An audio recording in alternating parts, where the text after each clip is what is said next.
Every coach knows this feeling, right? You get to practice and you've got this choice. Do you spend the first half hour on those perfect, repetitive cone drills, trying to get the fundamentals just right? Or do you just toss a ball out and let them play those chaotic, small-sided games? It's the classic coaching dilemma.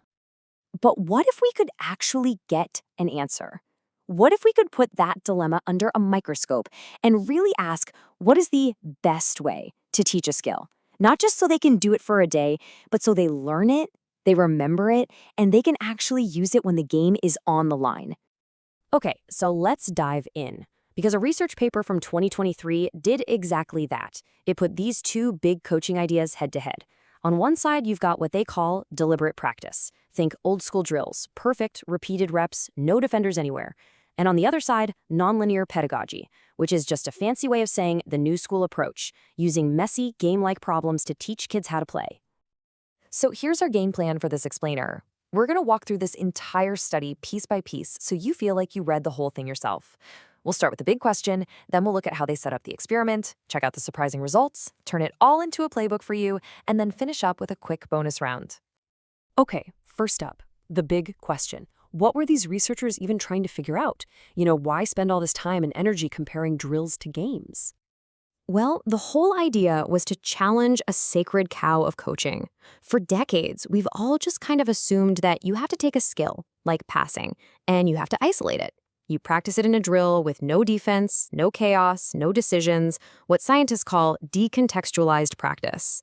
You perfect the movement, and then you just hope it transfers over to the real game. But the researchers wanted to ask a really simple but powerful question. Does it actually work that way?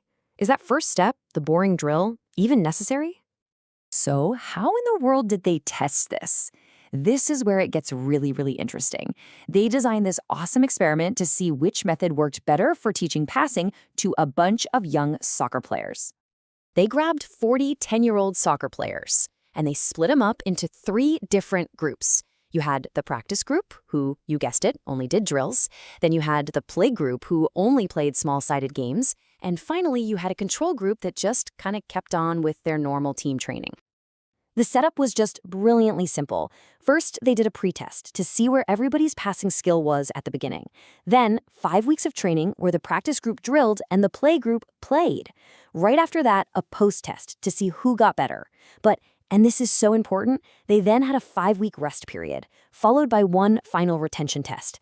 That last step is absolutely crucial because it doesn't just measure who performed better on one day, it measures who actually learned it and remembered it. Now here's a little twist you've got to keep in mind. The test they used to measure passing skill, it was basically a drill. Players had to pass a ball against 2 walls over and over as fast as they could. I mean, think about that. It's a closed drill. No defenders, no teammates, no reading the game. It's the exact kind of thing the practice group was training for. The test was literally set up to give the drill-based group a huge advantage. All right, let's get to the good stuff. The results. The moment of truth. After 5 weeks of drills versus games, what did the data actually tell us? So, right after that 5-week training block, in the post-test, both groups got way better. The practice group improved a ton, and the play group also improved a ton. So at first glance, it kind of looked like, well, both methods work. The kids who did drills got better at the drill test, and weirdly enough, the kids who just played games also got better at that same drill test. So if you looked at this, you'd probably think, okay, case closed, it's a tie, both ways work. And honestly, if the study had just stopped right there, that would have been the takeaway. But thank goodness the researchers were smarter than that. They waited 5 more weeks for that all-important retention test. And here it is, the knockout punch. After 5 weeks away from that special training, the kids from the practice group, well, they got worse. Their skill level dropped off a cliff. But the play group, the ones who learned by just playing games, they kept their skill. Their performance stayed high. They didn't just perform well on a test, they actually learned. But wait, it gets even crazier. The researchers actually counted every single pass each player made during those 5 weeks. The practice group, the kids doing all the drills, they averaged 777 passes per player. 777. Now compare that to the play group. The game-based group averaged just 354 passes. Let that sink in for a second. The kids who learned by playing fun, messy, chaotic games got better and remembered it for longer while doing less than half the number of repetitions. That is just wild.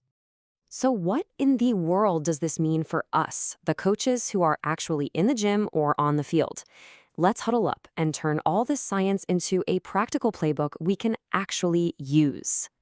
So takeaway number one, real learning, the kind that actually sticks around, comes from solving messy, game-like problems, not just repeating a movement. Number two, this tells us that pure repetition is not the king. Representative practice, practice that looks and feels like the actual game, is way, way more powerful. And finally, number three, you can and probably should be developing technical skills inside of games, not just as a boring warm-up before you get to the fun stuff. And this also means we can start to avoid some of those common coaching traps we all fall into.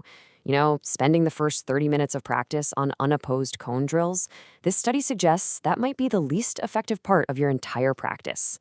We also got to stop believing that more reps automatically means more skill. It just doesn't. And finally, we should probably shift our mindset from teaching a perfect technique to designing games where our players can discover their own solutions. Okay, time for a quick bonus round. This is for all of you out there who, like me, kind of love digging into the details a little bit more. Now, this is the big pushback, right? But what about the fundamentals? And you know what? It's a fair question. But what this study is really suggesting is that maybe, just maybe, we've been defining fundamentals way too narrowly. See, the fundamental skill of passing isn't just the physical movement of kicking the ball. It's seeing the defender, it's communicating with your teammate, and it's deciding when and where to pass. And those skills, that perception and decision-making, you can only learn that stuff in a game. And just to make sure we're all on the same page, let's translate some of these sciencey terms. Deliberate practice is just a fancy way of saying doing the same perfect drill over and over. Nonlinear pedagogy, that's the science behind learning by playing fun, messy games with rules. And retention is just how much stuff you actually remember later on. Simple as that. And of course, for anyone who wants to totally nerd out and read the whole paper, here's the full citation. We always show our receipts so you can go straight to the source. It was published back in 2023 in the International Journal of Sports Science and Coaching. Go check it out. So, we'll leave you with this one final thought to chew on. Maybe we've had it all backward. What if the real goal of our practices isn't to create players who can perform a perfect technique in a sterile drill?